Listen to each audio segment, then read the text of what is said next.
Pak Ustadz, apa hukumnya seorang yang ketagihan dengan selfie? Soalnya zaman now kayaknya nggak afdal kalau setiap momen nggak difoto. Ambil foto dari depan sekali, dari samping sekali, ambil foto sekali, ambil foto luar dari atas sekali, share. Sampaikan ke seluruh alam semesta, begini orang di Sukabumi memperingati Maulid Nabi. Begini orang di pesantren Az-Zainiyah memuliakan ulama. Untuk syiar dakwah, oke. Jadi Facebook, Twitter, BBM, WhatsApp itu untuk syiar dakwah sebagai alat propaganda dakwah. Boleh, silakan. Tapi kalau habis waktu gara-gara untuk selfie, setiap hari selfie, sambil masak selfie, sambil makan selfie, habis makan selfie, masuk makan selfie, buang makanan pun selfie. Ini gimana ini? Pose-posenya pula tidak mendidik. Ini tak betul. Oleh sebab itu ibu-ibu yang ramai-ramai menunjukkan kami baru aja pengajian. Inti pengajian tadi adalah pertama tentang Maulid, kedua tentang manaqib, ketiga tentang haul, ketiga tentang 4 milad. Boleh untuk syiar dakwah.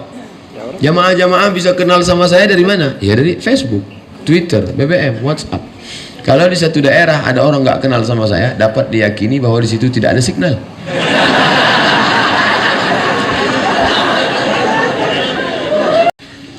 Anak kerja di bank BUMN, bagian bersih-bersih. Apakah anak dapat dosanya juga, Pak Ustaz?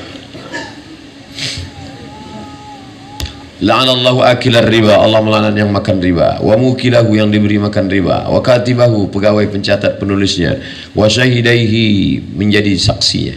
Saya sarankan carilah kerjaan lain yang tidak ada syubhat, yang bersih. Karena kalau kita makan yang syubhat, yang haram, menjadi hijab. Banyak pun kita berzikir terrinding gara-gara makan haram. Suatu ketika Ibrahim bin Adham makan korma. Biasanya bisa dia sholat maghrib di Makkah, sholat isya di Madinah. Malam itu tak bisa. Dia heran, kenapa? Padahal tak ada makan haram. Rupanya siang tadi dia makan biasanya satu tumpuk korma itu 7. Dia beli, hari itu tukang jualnya salah hitung, dia buat 8. Makan satu saja yang begitu bisa rusak hijab kita dengan Allah. Jangan heran terhalang, gelap. Ilmu tasawuf bukan ilmu fikih, halal, haram, makruh, mubah, tapi dia ilmu menjadi penghalang al-wusul ilallah, al-arif billah, menjadi penghalang untuk mengenal Allah. Ini ilmu namanya zauq. La ya'rif man lam yazuq. Orang tak tahu kalau tak pernah merasakannya. Rasa, ilmu rasa. Bagaimana rasa Ustadz ketika minum teh di Jawa Barat? Pahit. Beda sama di Sumatera, tehnya manis. Lama saya termenung tadi, kenapa teh di sini tak ada yang manis? Sampai akhirnya nampaknya Kiai Aang tahu apa yang ada dalam hati saya. Beliau sendiri menjawab. Apa kata beliau? Ustadz jangan heran kalau di sini teh tidak manis, karena orang Jawa Barat manis-manis. Wih, itu ternyata rahasia. Rasa tidak bisa diceritakan dengan kata, karena kata terlalu miskin untuk mewakili rasa. Oleh sebab itu ketika para ulama tasawuf bercerita tentang rasa, akhirnya dia didustakan orang. Anal haq. Maka disebut itu dengan syatahat. Syatahat. Allah fi jubbati, Allah dalam jubahku. Pada saat itu dia sedang bercerita tentang rasa. Bapak-bapak pun ketika cerita tentang rasa, istrinya nggak nyambung. Adinda, kan ku nanti kau 1000 tahun lamanya. Kata istrinya, abang bilang 1000 tahun, 50 aja udah batu. Karena rasa tidak bisa diwakili dengan, maka ungkapkanlah dengan la ya'rif man lam yadhuq. Oleh sebab itu, rasakan bagaimana makan nikmat, rasakan manisnya zikir. Tadi Kiai mengatakan bersenda gurau dengan Allah dalam hati orang beriman. Qalbul mu'min baina ashabi ar-rahman. Hati orang beriman antara jari jemari Allah Subhanahu wa taala. Di dalam hati itu juga benci, dalam hati itu juga cinta, dalam hati itu juga marah, dalam hati itu juga bersemayam ma'rifatullah. Oleh sebab itu kita mau hati ini bersih, jangan sampai kena makanan riba, makan haram tadi. Kalla bal rana ala qulubihim. Ada satu titik dalam hati mereka, satu titik menodai hati mereka. Kalau kita beli kuali wajan putih dari aluminium, silver, yang pertama kali hitam adalah hatinya. Ketika kita letakkan mau masak dodol, yang pertama kali hitam adalah bagian tengahnya. Setelah lama-lama hitam-hitam, ujung-ujungnya telinganya pun hitam.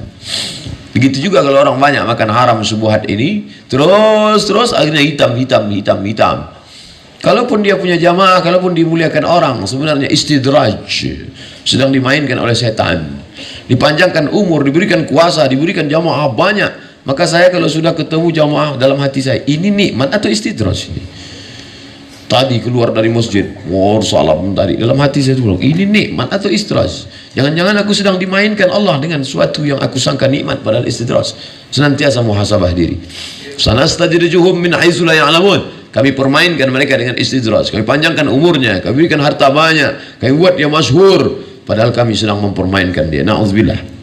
Senantiasa muhasabah diri. Senantiasa. Kalau kau sedang bersalaman dengan orang, tanganmu dicium orang, jangan pernah kau merasa kau lebih mulia. Orang yang mencium itulah lebih mulia.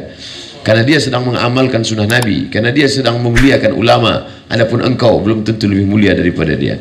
Ketika dalam hatimu ada terbersit bahwa kau lebih mulia, la yadkhulul jannah, tak masuk surga. Man kana fi qalbihi, siapa yang dalam hatinya mithqala habbatin min khardalin min kibrin, ada sombong sebesar biji sawi.